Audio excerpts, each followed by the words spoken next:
Mengapa direndahkan? Aku orang Bugis. Tapi, apa artinya jadi Bugis di sini? Nah itu, ada apa? Mukanya pacelak. Pasti ada yang ganggu harga dirinya. Hei Rani, Daeng, Milau Kodolo. Iya, Daeng. Tapi aku sibuk. Sibuk? Mak kedah kok. Aku tak. Daeng saya ditawari kerjasama. Tapi dia bilang orang pesisir kampung. Saya sakit hati, Daeng. Rani, ingang kok. Orang Bugis punya pegangan. Siri na pese. Siri itu harga diri. Kalau harga diri kena, pacelak mukamu. Karena malu dan marah. Tapi pese itu yang buat kita kuat. Pedih karena iba. Kita ini pese. Sama-sama Bugis di perantauan. Kalau kena masalah, jangan jalan sendiri. Kamu punya Daeng di sini. Siri, pese.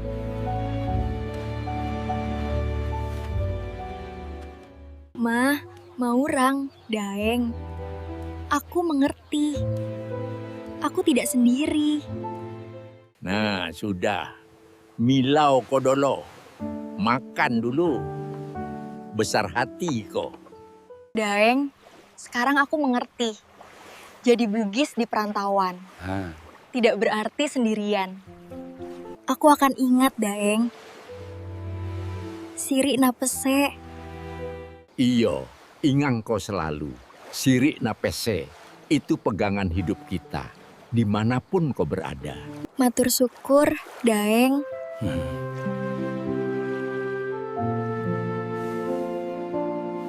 Anak muda, jangan lupa asalmu. Siri menjaga harga diri.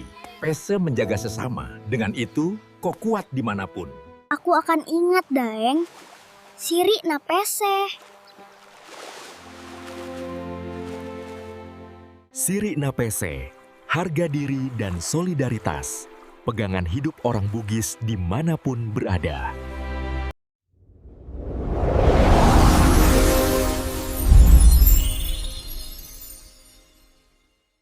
Pernah kepikiran nggak kenapa sih ada bahasa yang bisa awet ratusan tahun, tapi ada juga yang pelan-pelan hilang? Ternyata ini bukan cuma soal kata-kata loh. Ini tuh soal identitas, soal komunitas, dan soal kisah perjalanan manusia yang nggak pernah berhenti bergerak. Coba deh bayangin, Anda pindah ke kota baru, pas di kantor, di pasar, atau bahkan di grup WhatsApp RT, bahasa apa yang Anda pakai? Nah, pertanyaan sederhana ini jadi isu yang penting banget buat jutaan perantau di seluruh dunia. Apa yang mereka pegang erat-erat dan apa yang, ya, pelan-pelan lepas? Nah, buat menjawab pertanyaan tadi, kita bakal lihat satu contoh kasus yang luar biasa banget. Kita akan kenalan sama orang Bugis. Mereka ini kan dikenal sebagai salah satu masyarakat perantau paling tangguh di Nusantara. Ternyata, perjalanan mereka itu nyimpen banyak petunjuk soal nasib sebuah bahasa di zaman yang serba berubah ini. Oke, kita mulai dari sini dulu ya. Seberapa luas sih perantauan orang Bugis itu? Ini bukan fenomena kecil-kecilan, tapi sebuah diaspora raksasa yang udah berjalan berabad-abad dan bahkan ikut membentuk wajah demografi di banyak daerah. Coba deh kita lihat peta ini bareng-bareng. Dari kampung halaman mereka di Sulawesi Selatan, jejak orang Bugis itu menyebar kemana-mana. Ke Sumatera, Kalimantan, bahkan sampai ke negara tetangga kayak Malaysia. Ini bukti kalau tradisi sompe atau merantau mereka itu kuat banget. Angkanya ini benar-benar bikin kaget, 45%. Bayangin, hampir setengah dari seluruh populasi orang Bugis itu tinggal di luar tanah leluhur mereka. Kalau dihitung-hitung, itu sekitar 2,5 juta orang. Skalanya masif banget. Dan di balik angka-angka tadi, ada sebuah filosofi hidup yang indah banget. Pepatah Bugis ini benar-benar ngejelasin semangat mereka. Jadi merantau itu bukan cuma soal cari duit atau cari hidup yang lebih enak, tapi juga soal beradaptasi, membangun rumah baru, dan ya menanam kebaikan dimanapun mereka singgah. Nah, disinilah ceritanya mulai jadi menarik banget. Walaupun mereka datang dari budaya yang sama, ternyata nasib bahasa Bugis di tempat-tempat perantauan itu beda-beda banget. Kayak dua cerita yang akhirnya beda total. Oke, sekarang kita lihat datanya. Ini dari sensus 2010 dan hasilnya, wah beneran nggak terduga. Lihat deh bedanya. Di pedesaan Jambi, 77% orang Bugis masih pakai bahasa Bugis tiap hari. Hidup banget kan bahasanya? Tapi lihat Jakarta, angkanya cuma 4%. 4%. Kok bisa bedanya sejauh itu? Jadi mari kita bandingin langsung dua ekstrim ini ya. Di satu sisi, ada Jambi, di mana bahasa Bugis masih terdengar di mana-mana. Di sisi lain, ada Jakarta, di mana bahasa itu hampir nggak kedengaran lagi di ruang publik. Satu bahasa yang sama, tapi menghadapi dua kenyataan yang benar-benar beda. Nah, kalimat ini mungkin relate banget ya buat sebagian dari kita. Ini bukan berarti anak mudanya nggak peduli. Mereka ngerti kok kalau orang tua atau kakek neneknya ngomong. Tapi pas mau bales ngomong pakai bahasa yang sama, rasanya lidahnya kaku. Susah banget. Nah, inilah gejala yang disebut para ahli sebagai pergeseran bahasa. Jadi sebenarnya apa sih yang bikin bedanya sejauh itu? Apa aja faktor-faktornya? Yuk, coba kita bongkar satu persatu biar kita ngerti. Oke, sebelum kita lanjut, kita pahami dulu istilah penting ini.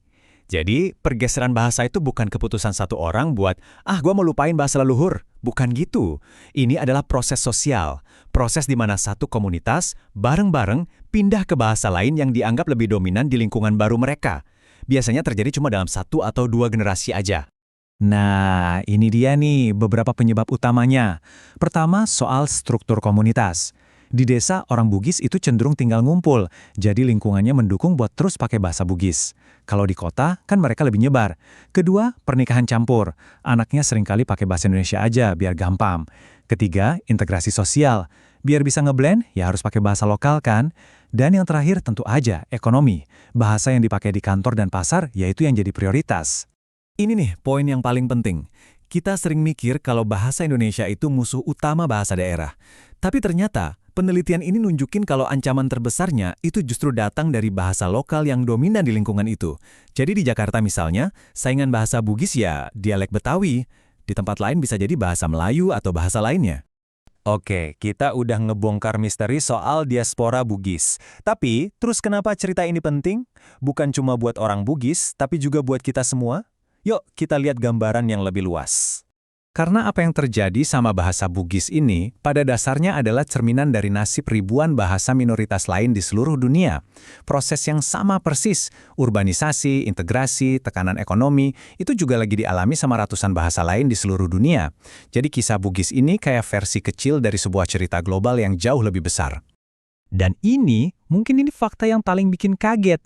Ternyata tekanannya itu nggak cuma di perantauan. Bahkan di Sulawesi Selatan, di kampung halamannya sendiri, UNESCO udah ngasih label rentan punah buat bahasa Bugis. Kenapa? Karena makin sedikit anak muda yang pakai bahasa ini sehari-hari. Semua ini akhirnya membawa kita ke satu pertanyaan besar. Di dunia yang sekarang super terhubung ini, di mana semuanya serba cepat dan global, sebenarnya apa sih yang kita butuhkan untuk menjaga sebuah bahasa tetap hidup? Dan kalau sebuah bahasa pelan-pelan menghilang, apa sih yang sebetulnya ikut hilang bersamanya?